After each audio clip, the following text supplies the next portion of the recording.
Ya, bueno, me presento de nuevo y que se escuche. Soy Juan Carlos Letelier y soy un profesor del Departamento de Biología de la Facultad de Ciencias. Y hoy día voy a hacer una cosa que no he hecho muchas veces antes, que es hablar de un aspecto altamente técnico, pero me dijeron que era para un público en general. Entonces, no, esto no es una clase sobre las teorías de la autopoiesis o de los sistemas fabricantes, es una performance. ¿Ya? ¿Listo? Es una performance y es tan performance que hasta creo que acepto si alguien en medio de la performance tiene alguna pregunta, pero imposible de que espere, me puede interrumpir. Yo acepto ese tipo de cosas. ¿Ya? Entonces va a ser vamos a hablar de una historia bien única que tiene aspectos además bien únicos, pero hay que ser siempre bien agradecido. Entonces quiero agradecer al Festival Puerto de Ideas de Valparaíso y podría agradecer a muchas personas, pero tengo que agradecer a la jefa, que es Chantal Signorio, que hacer este tipo de cosas es muy complicado, encontrar las piezas, invitar a todas las personas, obtener el dinero para pagar el hotel y todas esas cosas. Como yo también hago cosas ligeramente similares, sé que es muy difícil organizar esto y es por eso que le quiero dar las gracias al festival de que me haya invitado a esto. Así que, y ojalá que dure muchos años más. ¿No?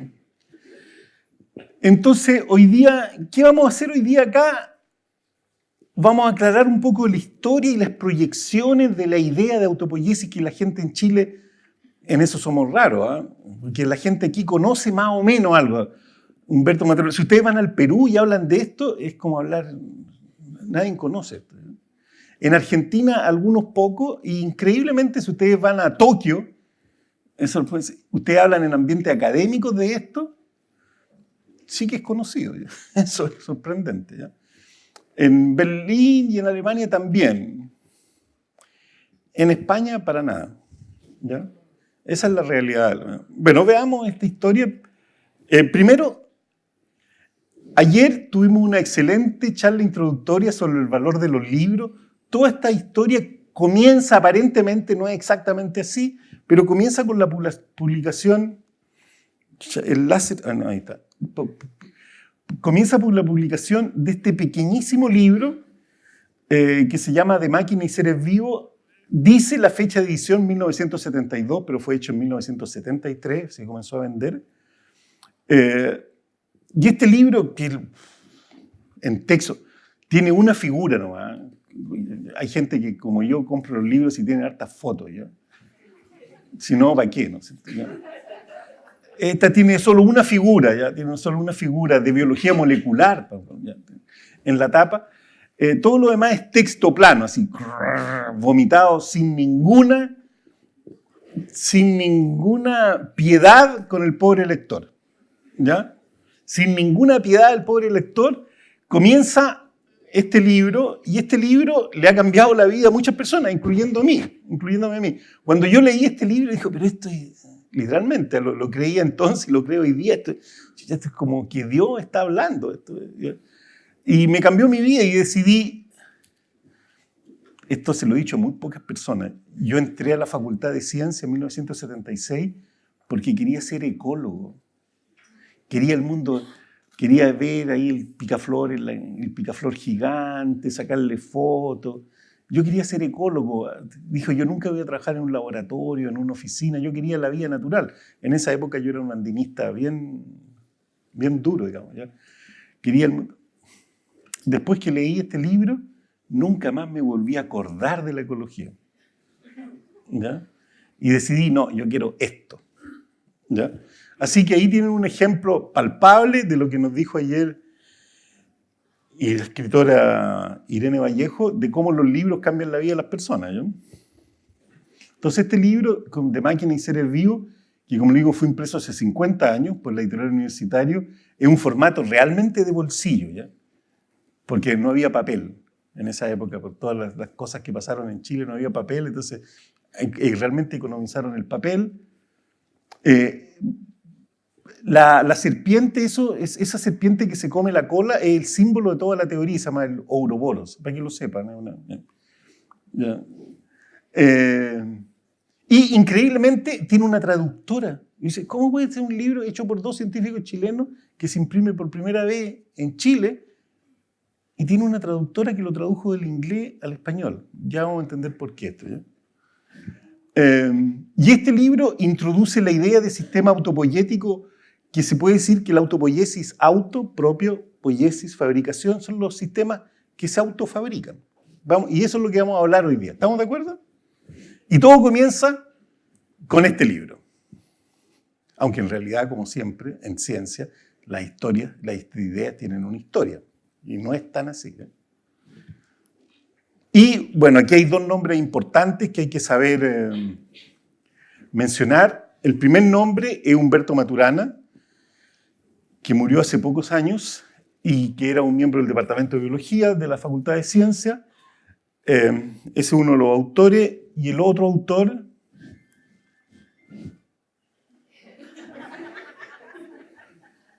¿Cómo? ¿No habíamos recibido la instrucción explícita? ¿Ya? De apagar el celular, como que los chilenos no somos incapaces de seguir instrucciones explícitas, que como estamos mal, pues, no puede ser eso, ¿ya? ¿Ya? Bueno, entonces Maturana había sido muy famoso, creo que, bueno, y el otro es Francisco Varela, que había muerto murió muy tempranamente, y que él fue un alumno que entró a la Facultad de Ciencias y después se paseó por varias universidades en el mundo. Estuvo en Chile en épocas muy difíciles también. Estuvo en Chile entre 1980 y 83, estuvo acá en Chile en la Facultad de Ciencias, pero él cicló entre Estados Unidos, Chile, Alemania y finalmente terminó sus últimos 20 años de carrera, por así decirlo, en Francia. Y él era un neurobiólogo, así, un neurofisiólogo bien estricto. Y él entonces, él es coautor del libro y de la idea de autopoiesis con el libro del 73. ¿Ya? Entonces esos son 2 nombres importantes, aunque vamos a ver que hay otro nombre que debería aparecer, digamos, en la historia. Ahora, primero, siempre se ha dicho que Maturana era famoso, y en Chile nosotros creemos que Maturana es famoso por toda esta idea de los sistemas autofabricantes. No es así. Maturana es famoso, realmente famoso en neurociencia, porque él en 1960... sobre todo junto con este primer personaje que era lo que se llama un enfant terrible, Jerome Ledwin, estos 2 hicieron unos experimentos muy importantes en fisiología sensorial, en cómo es que vemos. Primero, nadie sabe cómo esto fue hecho hace 50 años atrás, 60 años, y después de 60 años de investigación y de una pequeña montaña de dinero, todavía no sabemos cómo vemos, ¿ya? Ese es un problema abierto. Pero Maturana y Ledwin hicieron unos experimentos en el cerebro del sapo que fueron muy, muy importantes en su época porque demostraron que la concepción que había en ese momento y que todos estaban usando, que era que el sistema visual funcionaba como una máquina de fax, estaba totalmente equivocada. Y eso, chupaya, fue una pequeña revolución en un área pequeña de la ciencia, que es la neurociencia, la neurobiología de los sistemas sensoriales, pero fue muy importante, muy importante. Es uno de los papers, este trabajo es uno de los papers fundacionales de toda la neurociencia más cuantitativa, más reflexiva, y los 2 que hicieron los experimentos es Ledwin y Maturana. Maturana como un joven postdoc del laboratorio de Ledwin, y aquí están los 2 jefes, y aquí estaba el jefe de todo el sistema, que Warren McCullough, que había hecho el primer paper, el primer trabajo sobre qué son las redes neuronales y cómo funciona como la matemática, la formalización de cómo funciona el sistema nervioso. Él lo había hecho, y este señor se convirtió después en Estados Unidos como el Mr. Cibernética, y es por eso que el premio a los cibernéticos de Estados Unidos se llama el premio Warren McCullough. ¿Ya? Y este era como el jefe máximo de todo el laboratorio donde estaba Ledwin. Y aquí está este personaje, Walter Pitts, que también era muy inteligente y que era como el hijo, literalmente, de Jerome Ledwin, y que Jerome Ledwin tenía que preocuparse, vivía en el subterráneo de la casa de Ledwin. Y Pitts ni siquiera se daba la molestia. Este es el típico ejemplo del científico así ya de otra dimensión. Pitts ni siquiera cobraba los cheques del MIT, vivía Así, no le interesaba nada más, no hacía clases, hacía investigación científica y nada más. ¿Ya? Pero el que le ponía el plato de comida en la mesa era la esposa de Ledwin, porque él era incapaz de hacer cualquier cosa práctica. ¿Ya? Entonces este paper fue muy importante. Y es por eso que Maturana, pudiendo haberse quedado en Estados Unidos, la Universidad de Chile, él tenía el compromiso de volver, después de haber tenido el doctorado, de volver a Chile, y él volvió, podría haberse perfectamente no haberlo hecho, y él volvió a Chile en 1960, 61, como profesor asistente de la Facultad de Medicina, y se quedó toda su vida acá en Chile. Entonces, la persona que no aparece en la historia, que no aparece en los nombres porque tiene un rol así como de coadyuvante, es este señor, qué pena que nos cortó eso, pero lo que dice ahí es que toda esta historia que voy a contar ahora, chubaya, tenemos algo que pasa, alguien que recibe llamadas telefónicas, ahora se me apaga la presentación, hay algo extraño acá. ¿Ya? Bueno, mientras se resuelve este problema técnico, yo les voy a contar, Maturana se hace amigo, pero muy, muy amigo, es el puntero. ¿Cómo? No puede ser el puntero, aquí hay un problema técnico. No, me hacen unos símbolos con la mano que no entiendo para nada, porque como no me puse de acuerdo antes con la interpretación del símbolo, soné nomás. Pues ya, pero mientras no se preocupen, si esto lo podemos arreglar. ¿Ya? Entonces, Maturana en 1963 se hace amigo con un señor que se llama Heinz von Fester. Por una cosa se hacen amigos por la aleatoriedad del mundo, se hacen amigos con Heinz von Fester. Y Heinz von Fester, eso sí quería, porque tengo que presentar una diapositiva que viene. Ahí está. Entonces, pero Heinz von Fester no era cualquier científico. ¿Ya? Entonces yo le voy a explicar quién era este Heinz von Fester. Heinz von Fester definitivamente no era cualquier científico. Heinz von Fester era un austríaco que en la Segunda Guerra Mundial, joven, era un físico austríaco, había trabajado en el esfuerzo bélico alemán, ¿ya? Desarrollando radares para el ejército alemán. ¿Ya? ¿Listo? Pero apenas termina la guerra, se va de Austria, como muchos científicos europeos, y llega a Estados Unidos hablando inglés más o menos mal, y se hace como... se arrima a un muy buen árbol que es Warren McCallum, ¿ya? Que lo cobija, ¿ya? Y que le va a proyectar la carrera. Y de hecho, en 1957 ocurre un fenómeno increíble en Estados Unidos. Los rusos mandan el primer satélite en órbita, que se llama el Sputnik 1. Y eso para los norteamericanos fue terrible, porque obviamente que los rusos estaban más tecnológicamente atrasados que los norteamericanos y se esperaba que era imposible. Entonces, que los rusos, una sociedad semiagraria desde el punto de vista de los norteamericanos, mandara no solo un satélite, sino que tuviera el cohete para poner un satélite en órbita y pusiera el satélite en órbita, eso les produjo un angst existencial a los políticos norteamericanos, pero gigantesco. Y dijeron, no, esta cuestión no termina acá, vamos a tomar, y aprendan, si es que hay algún miembro de la sociedad chilena que maneja este país en esta sala, ya, aprendan cómo hacen los norteamericanos para resolver el problema. No, dice, esto es imposible, esto no va a quedar acá. En 1958, crean la NASA. Dice, si los rusos van a jugar con cohetes, chucha, nosotros vamos a jugar con cohetes también, y con más plata, y crean la NASA. Lo otro, toda esta cuestión de los cohetes y todo parece ser altamente científico y tecnológico. Sí, les deben haber dicho, sí, muy científico y tecnológico. Entonces, mira, las universidades norteamericanas son universidades privadas donde uno paga por la educación. Es cierto, sí, ese es el sistema que tenemos. Bueno, por los próximos 10 años, mira lo que hicieron los norteamericanos. Cualquier grado universitario en las áreas de matemáticas, ciencia o lenguaje lo paga el Estado federal. Listo. ¿Le gustó? Se llamó The New Educational Act. ¿Ya? ¿Le gustó? ¿ya? Sin discutir la cuestión. Dijo, no, necesitamos una masa de personas que sepan jugar con cohetes, así que las vamos a... ¿ya? Y que además sepa lenguaje, mira qué cosa más notable, ¿ya?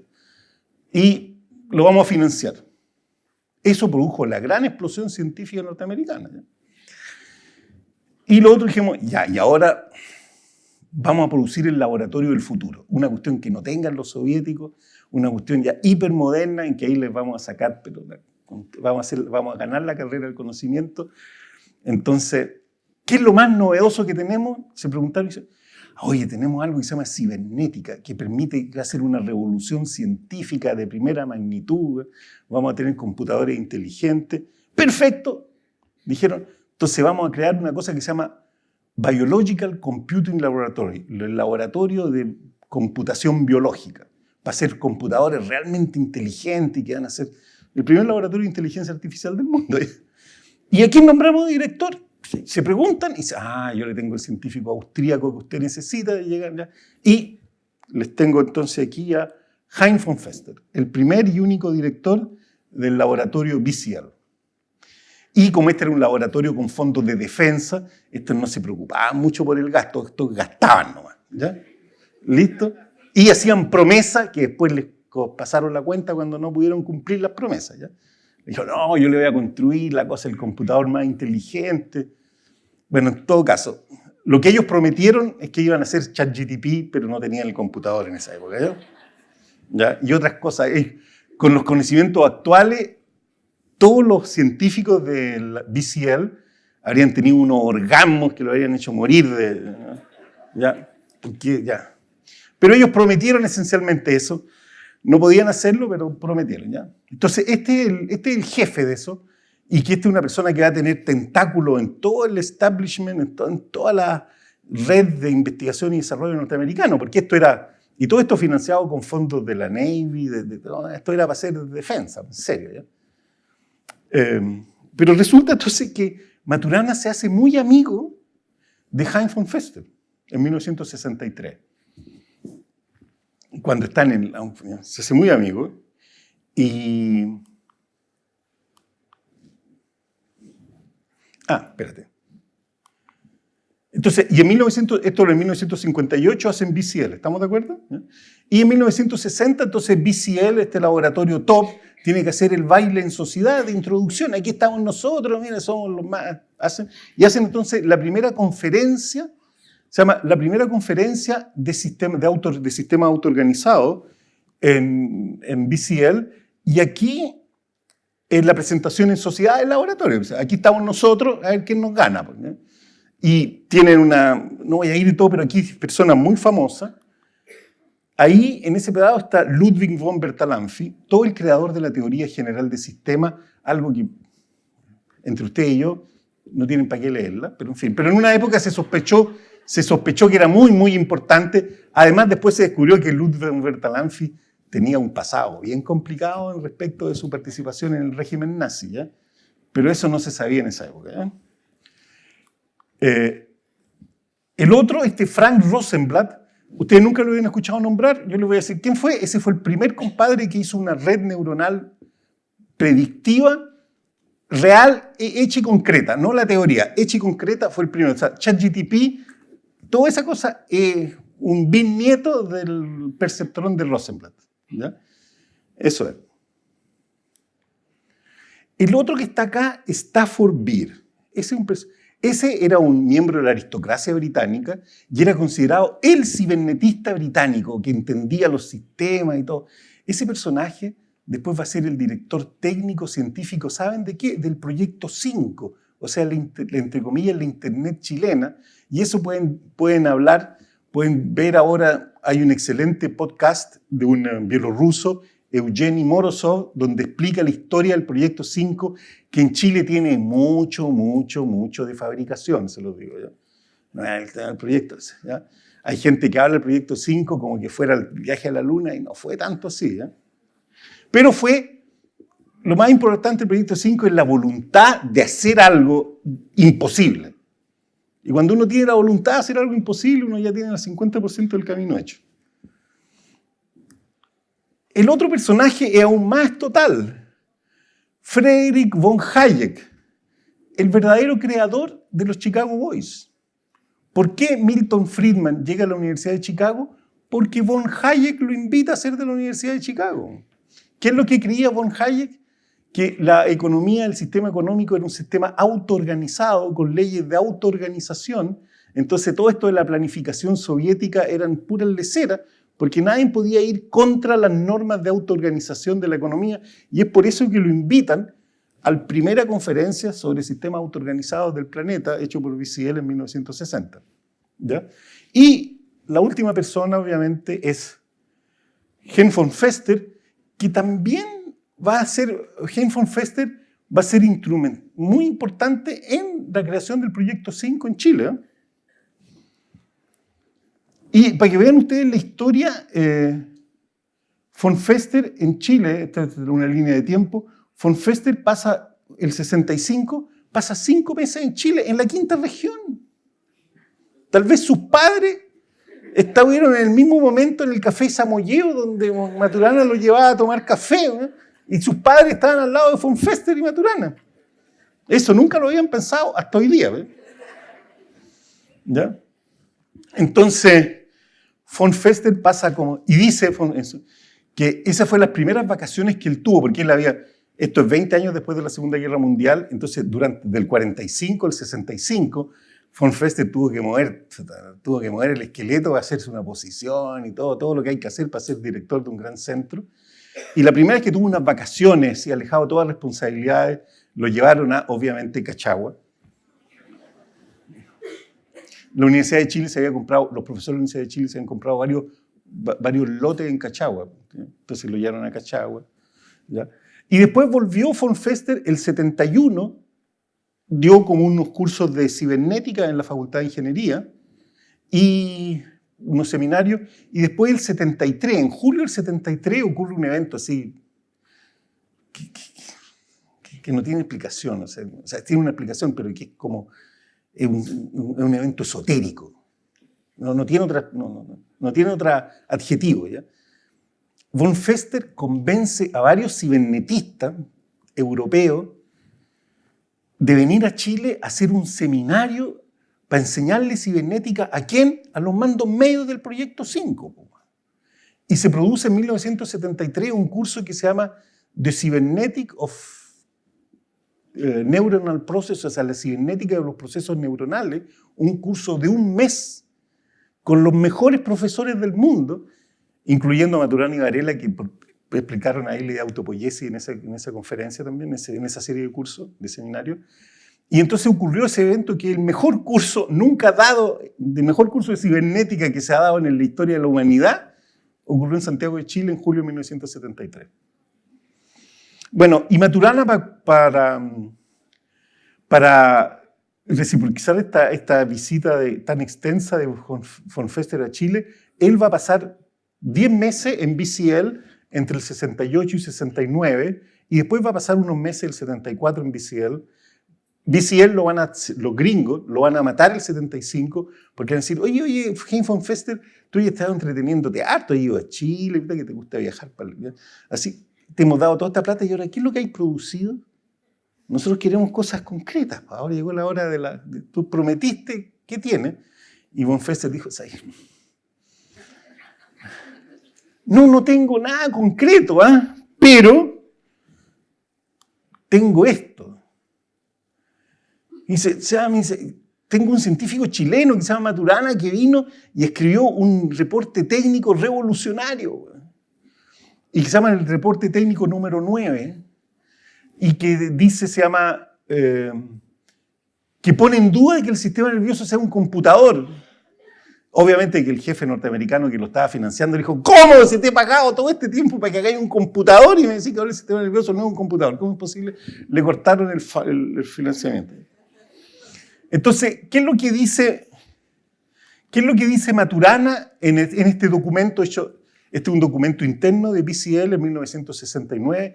Tuvo una clasificación de seguridad, porque esto era un documento, o sea, inicialmente fue un documento secreto, el primer año, ¿ya? Hasta que fue clasificado como no lo entendió nadie, y dijeron, esta cuestión no puede ser.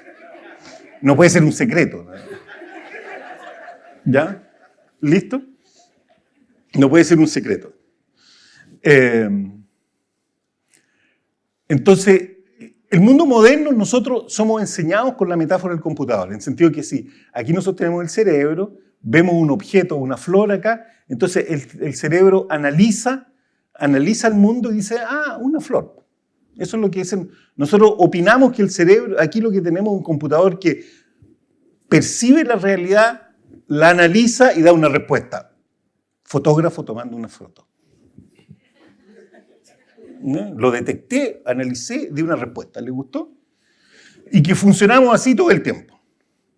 Pero en BCL número 9, en el Technical Report número 9, no se dice eso. Dice, no. El sistema nervioso no analiza la realidad. El sistema nervioso genera correlaciones sensomotoras. Y esto, créanme, es complicado. No lo puedo enseñar hoy día. Invítame al próximo Puerto Idea, ya, y da un auditorio 2 veces este tamaño y la explico, ¿ya? Pero la idea está que lo que es el sistema nervioso es una máquina para controlar movimiento. Si nosotros eso somos una máquina para controlar movimiento, entonces, como esto se me podría romper, lo voy a guardar esto. Entonces, tengo aquí mis lentes, que son más frágiles que eso. Entonces, ¿qué es lo que hace el sistema nervioso? Soy capaz de hacer esto. Coordinaciones sensomotoras. Y hacer eso es súper complicado, desde el punto de vista de la neurona. Si la neurona adentro no sabe que existe el mundo externo, ¿cómo es que yo puedo hacer esto? No lo sé, eso nadie lo sabe. Y Maturana dijo, ese es el centro del sistema nervioso. Entonces, lo que hace el sistema nervioso es una espiral infinita, acción-percepción, acción-percepción, y en esta espiral infinita yo fabrico los objetos del mundo. Es una teoría constructivista de la realidad. Obviamente no es lo que querían escuchar los que financiaban la ciencia bélica norteamericana, ¿ya? Pero no se preocupen, ya los estamos convenciendo de a poco. ¿Ya? Entonces, el cerebro es una máquina que construye correlaciones sensomotoras. Y eso está en el paper, o sea, en el Technical Report de 1969. ¿Está claro? ¿Ya? Y,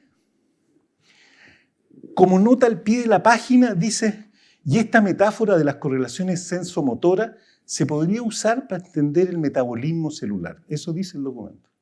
Nada más. ¿No? Entonces, todos los objetos, vuelvo a insistir, esto es tan importante, todos los objetos del mundo, desde la tetera a la ecuación de Schrödinger, son el resultado de las correlaciones sensomotoras. Y esto es una idea que Maturana, él dijo que esa era su idea. Su idea más principal, no es la autopoiesis. Si usted le preguntaba a Maturana, decía, no, era una nota al pie de la página del BCL. La idea más importante es esta. ¿Estamos de acuerdo? Y después la va a refinar, y que no es una idea propiamente maturana. Había muchos biólogos que le habían dicho, y aquí hay que rescatar a alguien de 1920, von Wexkull, que le había dicho, pero no tan bien. Maturana es el que le da el mejor sustento de esa idea. ¿Ya? ¿Listo? Entonces, esta idea que entonces nosotros vivimos en el universo que el cerebro es una computadora o que el cerebro procesa información. Si ustedes se sientan a analizar eso, a mí me gusta. Nada tiene sentido en la metáfora de que procesamos información. ¿Qué significa eso? ¿Qué significa procesar? ¿Qué significa información? No. Entonces, pero es muy popular hoy, pero en 1969 era totalmente hegemónica. Era la única punto de vista. Y por eso nadie le puso mucha atención al Technical Report number 9. ¿Listo? Vivió en oscuridad por un rato. ¿Ya? Pero Francisco Varela, que había hecho un doctorado express en Harvard, le dice a Maturana un día, oye, él también era muy amigo de Hein von Fester y también lo visitó varias veces en BCL, y dice, oye, ¿por qué no expandimos esa nota al pie de la página en que aplicamos la idea al metabolismo celular y no al sistema nervioso? Con la siguiente intuición, es que la intuición de BCL es que hay una reacción mutua, hay una entre acción y percepción. Nosotros nunca salimos de de la espiral acción-percepción. Nunca salimos de eso.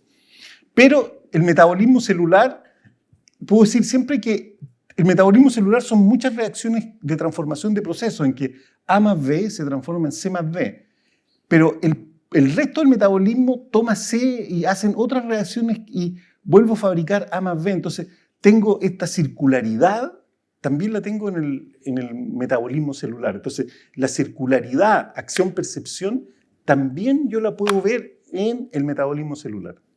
Entonces le dice, expandamos esa idea, expandamos esa idea y de esa expansión sale este librito de Máquina y Seres Vivos. ¿Entienden el origen de la idea? ¿Ya?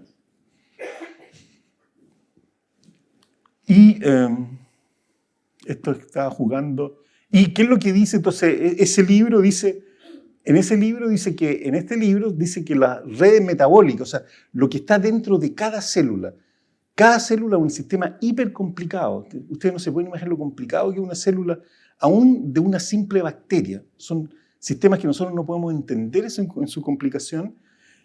Tienen dos propiedades. Una es que las reacciones químicas tienen esta propiedad de clausura metabólica, en el sentido que A produce B, B produce otras cosas, pero produce E, C, D, I, F produce A. O sea, hay un ciclo.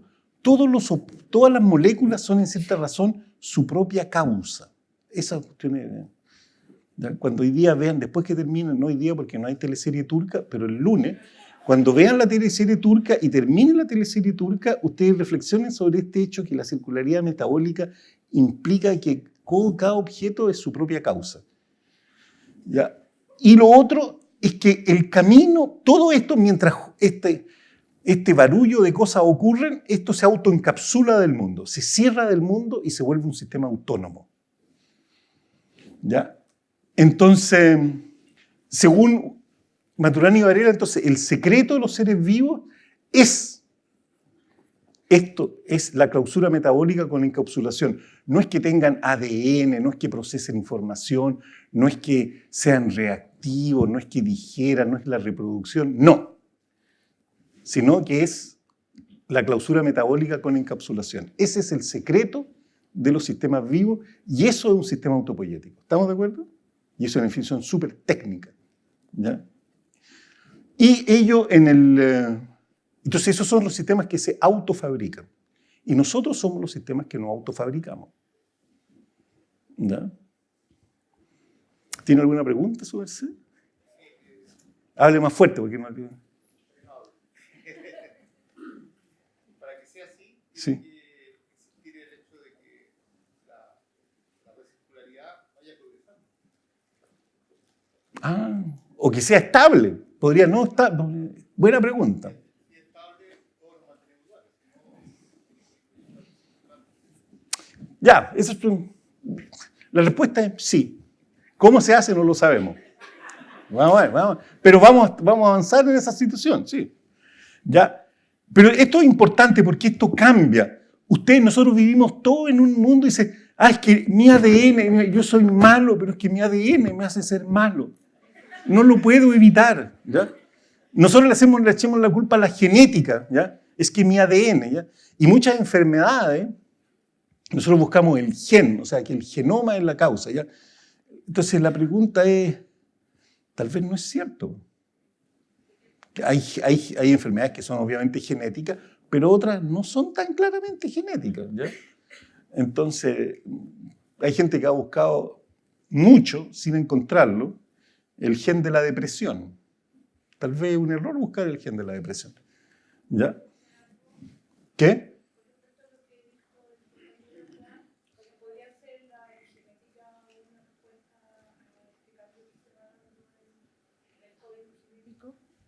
Sí, efectivamente. La epigenética cambia el metabolismo. Vamos a tocar ese tema. Tal vez, perdón, les pido perdón, tal vez me he autoexcitado demasiado y he perdido el tiempo. ¿Qué hora es?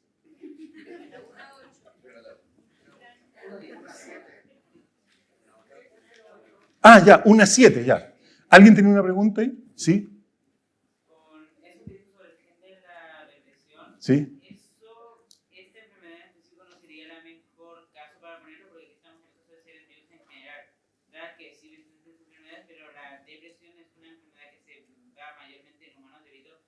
a nuestra capacidad de pensamiento avanzado, cosas que no hemos visto en otras especies, por lo cual no se podría considerar una característica de los seres vivos en general, sino más bien de la propia mente humana.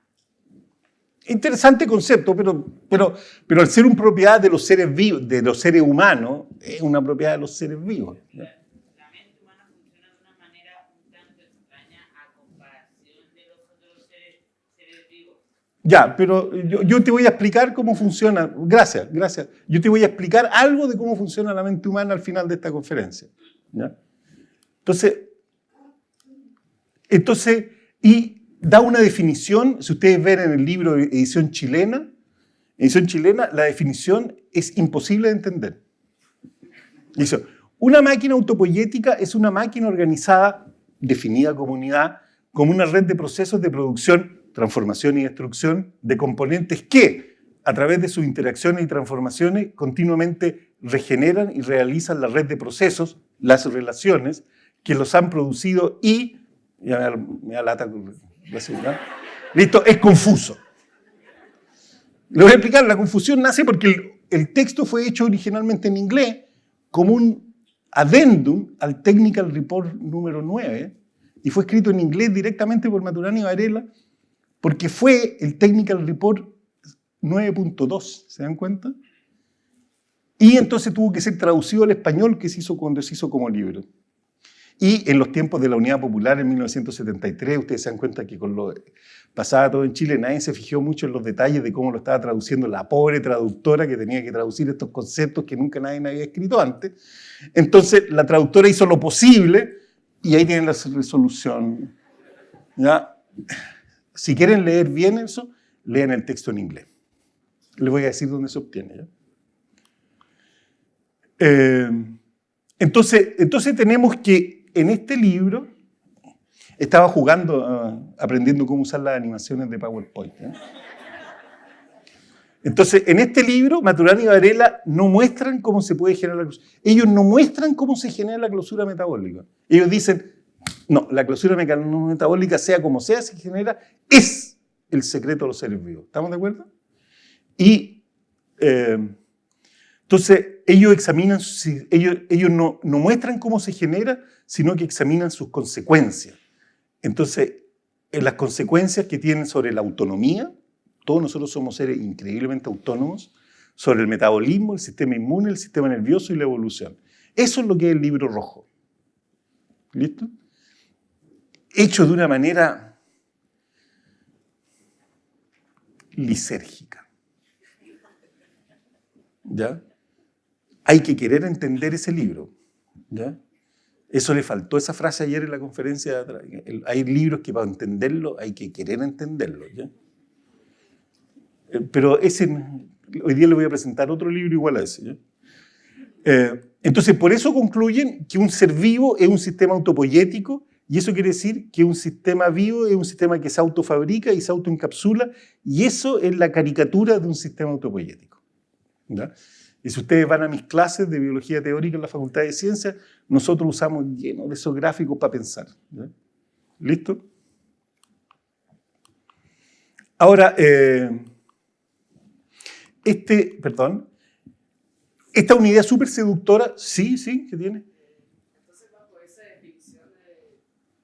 Entonces, bajo esa definición de vida que es autopoyética, o sea, que se autofabrica su propio combustible a sí misma, también algunas estrellas caben dentro de la definición de vida, porque como las enanas rojas, pueden reiniciar su ciclo de hidrógeno y helio para continuar su vida. No, eso lo hemos analizado en el laboratorio y la respuesta es no. Perdona, el proceso no depende, pero eso podría ser que el universo entero fuera una máquina que se autofabrica. Eso podría ser. No te conformes con que la estrella sea autopoyética. El universo entero es una máquina que tiene todos los procesos que se autofabrican. Pero la estrella, si vaya a la cuestión misma del detalle, no. Pero podría ser, finalmente, se podría estar equivocado, si es ciencia finalmente, no es religión, pero excelente pregunta. ¿Ya? Entonces, esta unidad seductora, pero con problemas, primero tuvo que entrar en la literatura anglosajona. Entonces, en 1980 se escribe este libro que es Autopoiesis and Cognition, que es nada más que el Technical Report number 9 con el Technical Report number 9.2 juntos en inglés, ¿me explico? ¿Ya? Y este libro, cuando se publica, la importancia de esta idea empieza a crecer sistemáticamente hasta el día de hoy. Y de lejos, la autopoiesis es la idea científica producida en Chile de mayor impacto. O sea, no hay ningún otro concepto que se le aproxime, además que es propiamente nuestra, no depende de, digamos, es una ciencia generada por nosotros, ¿no? Y el párrafo, el prólogo de este libro está hecho nada menos que por Stafford Beer, el que había sido el gran director técnico del Proyecto 5 y que era considerado el genio de la cibernética, ¿no?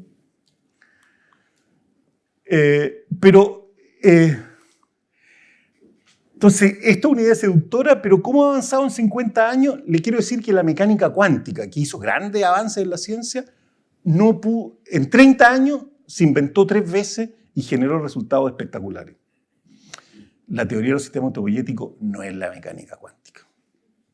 Nosotros llevamos 50 años, desde el día de hoy, digamos, 50 años, y tenemos un desarrollo bastante más lento. Con honestidad, el 98% de los biólogos, o sea, los bioquímicos, los microbiólogos, los neurobiólogos, a nivel planetario, si ustedes toman un biólogo cualquiera, de cualquier parte del mundo, no tiene idea alguna de la idea de autopoiesis y autofabricación. De hecho, si uno le habla, creen seriamente que están hablando con alguien que no debería estar ahí, sino que debería estar en otro tipo de institución, ¿no? ¿Ya? ¿Listo? Pero el 100% ahora, esto no era cierto hace 50 años atrás, pero el 100% de los biólogos que se dedican a lo que podríamos llamar la biología conceptual, ¿qué es lo que ocurre? Todos los que aquí son jóvenes, la biología es la ciencia del futuro. La biología nos confronta con cosas espectaculares y es la ciencia del futuro, ¿ya?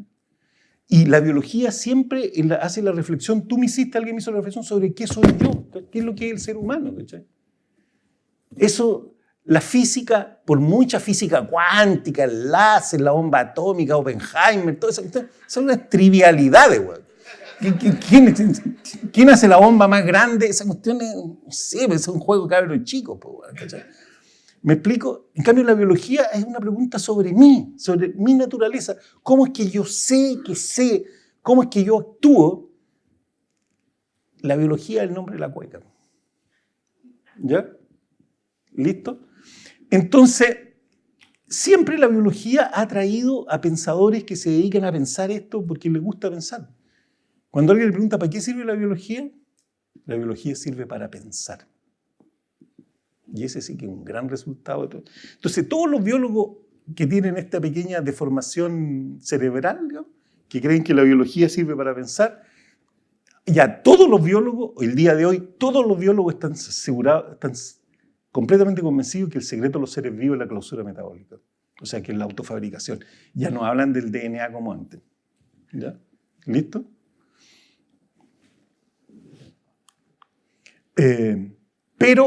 Entonces, ¿qué es lo que pero qué realmente sabemos? En toda esta historia hemos descubierto varias cosas.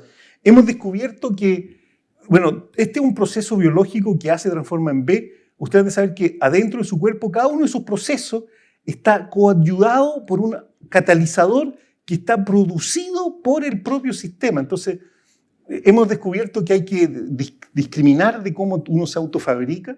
Aquí tenemos 2 maneras de autofabricarse, en que el proceso A produce B y que B, a través de lo que le pasa a B, vuelve a generar A. Ese es un modo de autofabricarse. Y el otro modo de autofabricarse es que el X produce Y, pero Y en su camino es el que ayuda al proceso de transformación de X en Y. Nosotros hemos tenido que darnos cuenta que si queremos desarrollar un concepto y una teoría, hay que poder distinguir de estas 2 maneras de autofabricarse, ¿ya? Entonces, hay 2 maneras de cómo clausurar una red metabólica. Eso se sabía desde antes, pero ahora sabemos cómo se tiene que meter en el esquema conceptual del asunto. También sabemos otra cosa, que esta cosa no funciona si ustedes quieren hacer... Si hay alguien suficientemente loco que está estudiando ciencia y que quiere ir donde un jefe de laboratorio y decirle, oye, yo voy a hacer un ser vivo artificial en el mesón de mi laboratorio, no lo hagan. Porque sabemos que para que todo esto funcione, tienen que ser sistemas increíblemente complicados. Por ejemplo, aquí una bacteria, esta es la bacteria Escherichia coli que todos tenemos en nuestros intestinos, tiene 1200 procesos metabólicos, o sea, tiene 1200 flechas de transformación de componentes, pero hay 3000 procesos de regulación que controlan esos 1200. Entonces, nosotros en realidad nosotros no somos máquinas metabólicas, somos máquinas regulatorias. Para mantener el metabolismo andando y que no se desparrame, necesitamos regularlo, pero de una manera prusiana. ¿Ya? Eso también es un... ¿ya? Entonces, el metabolismo, para que eso pase, es que el metabolismo es plástico. Si no hay plasticidad metabólica, no hay autopoiesis. Y ahí respondo la pregunta de alguien. ¿Ya? Y ahora, ¿cómo se avanza en esto? Hay varios caminos y ahora quiero rescatar a otro nombre. Este se llama Robert Rosen, de 1934 a 1999, que ese escribió un libro que tienen que leerlo, que se llama Life Itself, que es sobre una investigación comprensiva sobre la naturaleza, origen y fabricación de la vida. Y si el libro de Maturana y Varela es críptico, este ya está en otra categoría. ¿Ya? Pero este era un auténtico lobo solitario de la biología teórica. Su primer trabajo de 1958, 10 años antes de BCL número 9, es muy, muy, muy difícil de entender. Yo me hice famoso porque lo entendí. ¿Ya? Nada más, yo lo entendí. Y la Gallán hasta el día de hoy me escribe y dice, oiga, gracias por explicarme esto. ¿Ya? Fue el primero que pensó en autofabricación. Él fue el primero que dijo que los seres vivos son un sistema autofabricante. Desgraciadamente para él fue su peor enemigo. Apréndanlo también, todo lo que hay que evitar ser su peor enemigo. Él primero, para explicar esto, usó una teoría de la matemática que es la de la abstracción pura, la teoría de categoría. Lo que garantizaba que el 99,99% de los biólogos no lo iban a leer nunca. Y entonces nadie lo entendió. ¿Ya? Nadie lo entendió, él fue su peor enemigo. Y él no citó a nadie. Y a mí me consta cuando yo lo descubrí en 1980, llegué con los papers de Rosen donde Varela y nos sentamos a tratar de entender lo que decía Rosen. Y Varela, que le encantaba la matemática, y yo que sabía bastante también, entre los dos lo leímos esto y llegamos a la conclusión, esto no tiene sentido. Y después costó mucho encontrarle sentido. ¿Ya? Pero esto abrió un camino para analizar estos sistemas autofabricantes. Y entonces, ¿qué sabemos? Es que un sistema autofabricante, si usted quiere tener su sistema autofabricante, le tiene que poner miles de procesos de transformación, no 10. Tiene que haber también miles de procesos de regulación, si no se desparrama. Si no hay una regulación muy sofisticada, y ahí está el secreto del metabolismo celular, está en la regulación. También hemos descubierto que algunos de los catalizadores que hablé tienen que tener funciones duales. No puede haber catalizadores únicos, eso es un aspecto más técnico. También hemos llegado a la conclusión que son sistemas complejos, son sistemas complicados, complejos, y quiere decir que no tienen una dinámica, que se pueda simular con sistemas simples de ecuaciones diferenciales. ¿Ya? Entonces, toda la simulación ingenieril, eso no sirve para este problema. ¿Ya?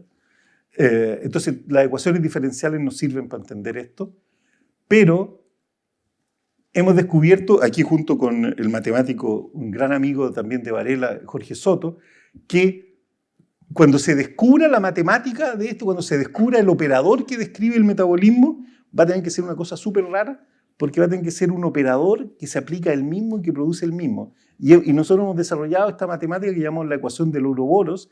Entonces tienen que ser cosas tan raras que permitan esto ¿ya?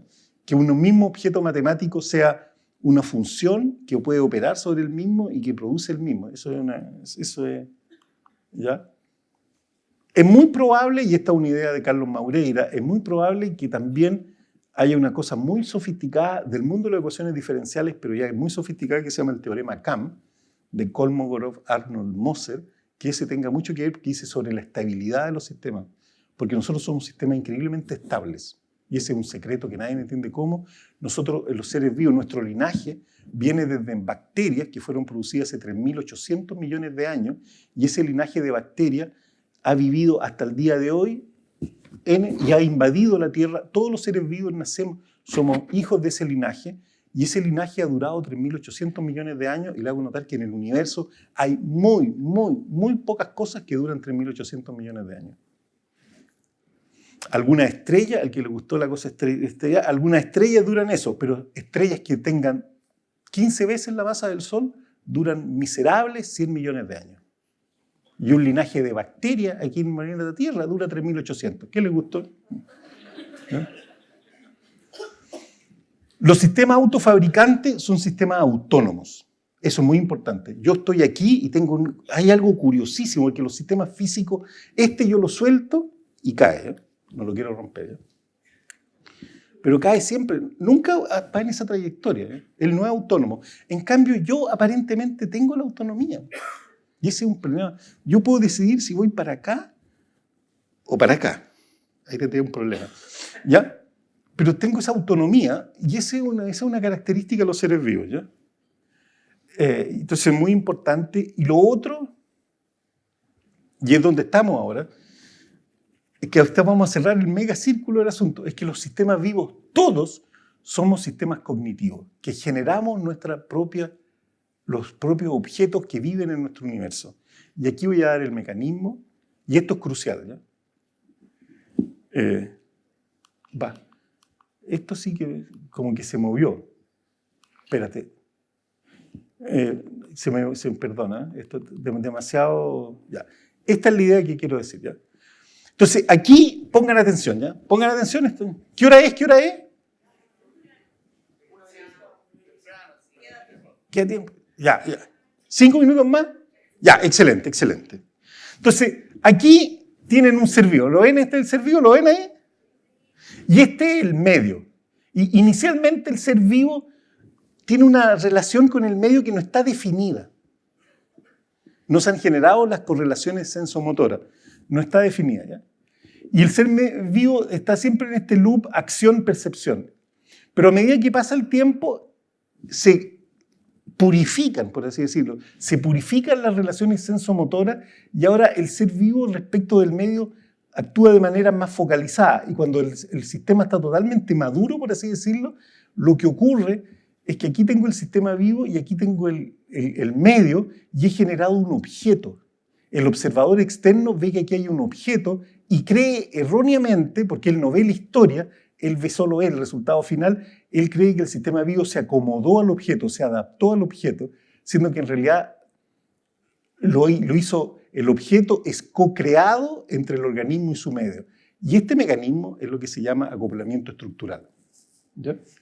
Y nosotros ahora creemos que el secreto de los seres vivos es justamente entender cómo se produce este acoplamiento estructural al nivel del metabolismo. Porque ese cambio es un cambio metabólico plástico que ocurre en el metabolismo.